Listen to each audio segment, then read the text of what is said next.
Friends, আজ আবারও একটা কোরবানির ঈদ স্পেশাল রেসিপি গরুর মাংসের বিরিয়ানি কিভাবে আমি রান্না করি সেটাই শেয়ার করব। অনেক মজার আলু দিয়ে গরুর মাংসের ঝরঝরে বিরিয়ানি রেসিপিটা আপনাদের খুবই ভালো লাগবে। অনেকেই গরুর মাংস বিরিয়ানি পছন্দ করেন না, আপনারা একই প্রসেসে মাটন বিরিয়ানি রান্না করে নিতে পারবেন। চলুন রান্নাটা শুরু করে দিই। প্রথমেই প্রেসার কুকারে মাংসটা রান্না করে নেব, কারণ মাংস সেদ্ধ হতে অনেক দেরি হয়। প্রেসার কুকারে সরষের তেল দিয়ে দিয়েছি। সরষের তেলটা গরম হয়ে গেলেই দিয়ে দেব তেজপাতা, তারপরে দিয়ে দেব গোটা গরম মশলা। এবার পেঁয়াজ কুচি দিয়ে দেব। পেঁয়াজ কুচি দেওয়ার পর পেঁয়াজ কুচিটাকে একটু নেড়ে ভেজে নিয়ে দিয়ে দেব আদা রসুন বাটা। আদা রসুন বাটাটা দেওয়ার পরে দিয়ে দেব লঙ্কার গুঁড়ো, হলুদ গুঁড়ো, ভাজা জিরের গুঁড়ো, ধনিয়া গুঁড়ো। মশলাটা একটু কষিয়ে নিয়ে দিয়ে দেব মাংস। ভালো করে কেটে ধুয়ে পরিষ্কার করে রাখা হাড় চর্বি সহ মাংস একটু কষিয়ে নেওয়ার পর দিয়ে দেব বিরিয়ানি মশলা গুঁড়ো আর ফেটানো টক দই। বিরিয়ানি মশলাটা আপনারা সানরাইজের ব্যবহার করতে পারেন অথবা বাড়িতে তৈরি বিরিয়ানি মশলাও ব্যবহার করতে পারেন। এবার দিয়ে দেব গোলাপ জল। সব কিছু একসাথে ভালো করে মিশিয়ে একটু কষিয়ে নিয়ে দিয়ে দেব লবণ। লবণ দেওয়ার পর বেশি করে জল দিয়ে দেব আর দেব গোলাপ জল। গোলাপ জল দেওয়ার পর একটু নাড়িয়ে নিয়ে প্রেসার কুকারের মুখ কেটে মাংস সেদ্ধ করে নিতে হবে। কষা মাংস রান্নার সময় আমরা যতটা পরিমাণ লবণ ব্যবহার করি তার থেকে বিরিয়ানি মাংস রান্নায় একটু বেশি লবণ দিতে হবে। বড় সাইজের আলু 2 পিস করে কেটে নিয়ে লবণ আর হলুদ ফুড কালার মিশিয়ে আলুটা ভেজে নেব।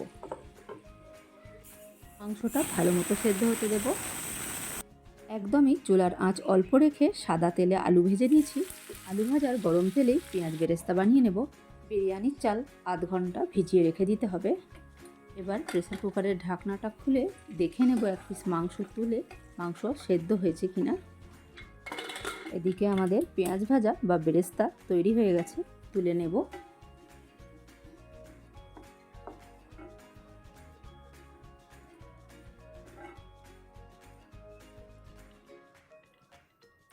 মাংসটা ভালো মতো সেদ্ধ হয়নি, তাই আরও কয়েকটা সিটি দিয়ে নেব। এবারে বিরিয়ানির ভাতটা রান্না করে নেব। একটা বড় হাঁড়ির মধ্যে জল গরম করে নিয়েছি। এবারে দিয়ে দেবো তাতে গোটা গরম মশলা আর দেব তেজপাতা, লবণ। বিরিয়ানির ভাত রান্নার সময় আমি লবণটা একটু বেশি পরিমাণে দিয়ে থাকি, যাতে সাজানোর সময় আলাদা করে আর লবণ না দিতে হয়। এবার দিয়ে দেব গরম জলের মধ্যে আগে থেকে ভালো করে ধুয়ে পরিষ্কার করে আধ ঘন্টা ধরে ভিজিয়ে রাখা বিরিয়ানির চাল। একটু নেড়ে নিয়ে ঢাকনা চাপা দিয়ে দেব।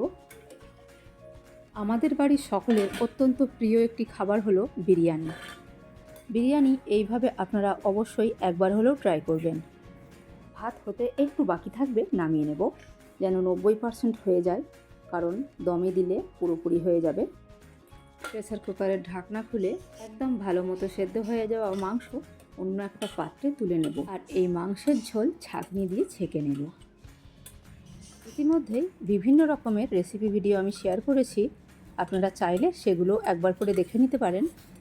অল্প উপকরণে খুব সহজেই তৈরি করে ফেলতে পারবেন রেস্টুরেন্টের মতো খাবার। আশা করছি আজকের রেসিপি ভিডিও আপনাদের অনেক ভালো লাগবে। ছেঁকে নেওয়া ঝোলটা দিয়েই একটা স্পেশাল মশলা বানিয়ে নেব।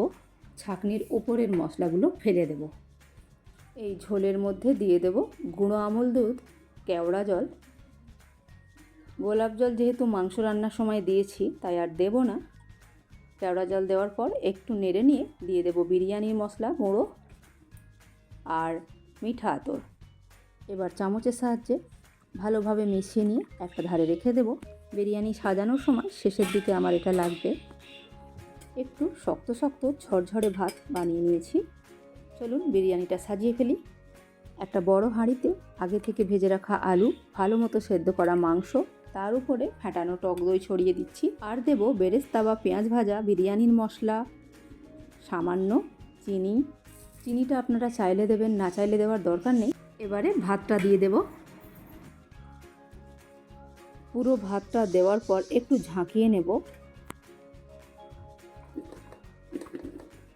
আবারও দিয়ে দেব বেরেস্তা বা পেঁয়াজ ভাজা আর দেব গাওয়া ঘি। গাওয়া ঘি দেওয়ার পর মাংস রান্নার যে ঝোল দিয়ে স্পেশাল মশলাটা তৈরি করেছিলাম, এবারে সেইটা পুরো ভাতের মধ্যে ছড়িয়ে দেব। আবারও সামান্য চিনি দেব। চিনিটা অপশনাল, আপনারা চাইলে দেবেন, না চাইলে দেওয়ার দরকার নেই। এবার দিয়ে দেবো ফুড কালার বা জাফরান। ঢাকনা চাপা দিয়ে দেব। ঢাকনা চাপা দেওয়ার পর 15 থেকে 20 মিনিট অল্প আঁচে দম দিতে হবে। 20 মিনিট পর চুলার আঁচ বন্ধ করে দিয়েছি। তৈরি হয়ে গেছে আমাদের খুবই লোভনীয়, খুবই মজাদার, দুর্দান্ত স্বাদের গরুর মাংসের বিরিয়ানি। ছুটির দিনে বা বাড়িতে কোনো রকম অনুষ্ঠান থাকলে বা বাড়িতে আত্মীয় এসে গেলে এইভাবে বিরিয়ানি বানিয়ে ফেলুন। বিরিয়ানিটা বানানোর পর যদি বিরিয়ানিটা ভালো লাগে তাহলে প্লিজ আমার চ্যানেলটা সাবস্ক্রাইব করে লাইক দিয়ে কমেন্ট করে জানাবেন। শেষ পর্যন্ত ভিডিওটা দেখার জন্য আপনাদের সকলকে অসংখ্য ধন্যবাদ।